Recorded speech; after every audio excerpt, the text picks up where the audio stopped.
So I think the first one is 231, or is it 231? Okay.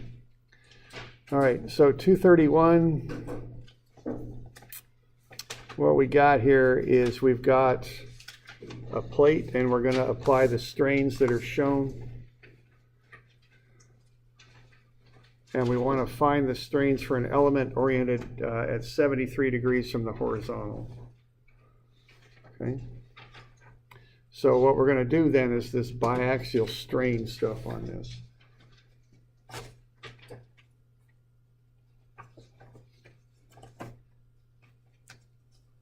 And then I got a little sketch there for you to draw in the final shape of the thing after the strains are applied. So that's what's going on there.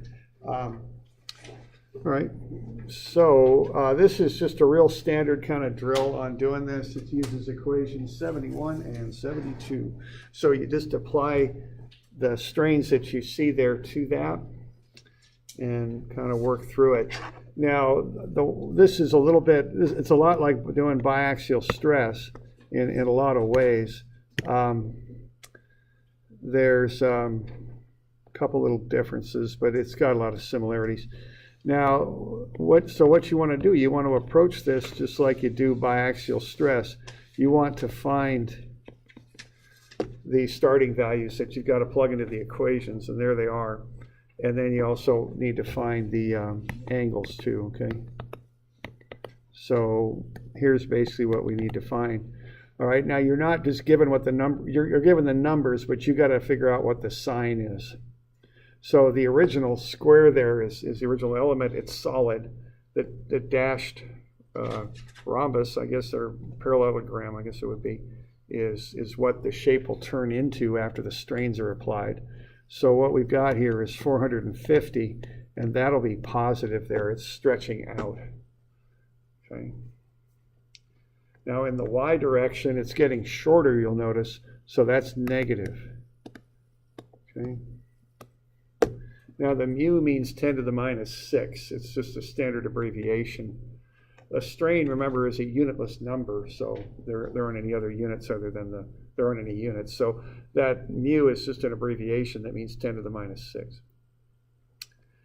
And then we've got that 510 for that shear strain. Now this is kind of just a convention. You know, honestly, what shear strain does is, as we've been talking about, it's the sum of two rotations of two lines. Really what would happen there is both lines would rotate a little bit. So you would end up something like, you know, this. These are always really tough to draw, but something like that. I don't know, it's not too good, but get the idea.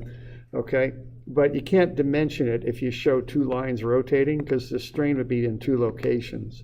So on these sketches, they just rotate one line, and that's how so they can dimension it. I think of it as being like a schematic sketch, not a real reflection of what something would really look like, but more of a just an indicator, and then you can dimension that. Okay. All right.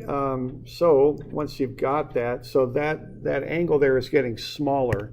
Now that is positive shear strain, though. Okay. So these are both positive. Now the angle is measured from the horizontal. So the 73 is fine. Now for stress, it's measured from the vertical. For strain, it's measured from the horizontal. So the main challenge on these is just getting those numbers written down. Okay.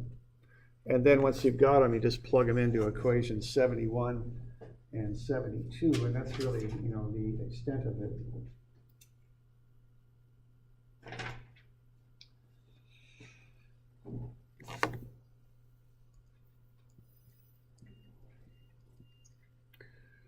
All right, and then off you go. You just kind of plug into the formula. I mean, and the first one, now when I'm doing this stuff, I don't include the mu all the way through the calculations because it just gets really messy. So I just put it in my assumptions there on the right, and then I go ahead and put it in at the very end when I'm done. That's how I do it, because it's, yeah. Why is the angle or the shear, positive and not negative? Okay, the shear is positive because the angle's getting smaller. Okay. And that's just the convention. I mean, there is some rhyme and reason to it. If you look at the stresses that would cause this, they'd look like that. Okay. And, so the final shape of the thing, these corners would pull out, those corners would push in. So that positive shear stress would cause the element to look like that. So that's positive shear strain. So that's why it's done that way. Okay. Let's see. All right, so, and then it's just a matter of just plugging and chugging kind of thing. You just plug into that formula and run it, and then you can find the shear strain at that angle too. We're about out of time, so we'll finish this up tomorrow, will be the plan. So what we did 254, actually the 254 and the 235 that we just did, why don't we make those due Wednesday?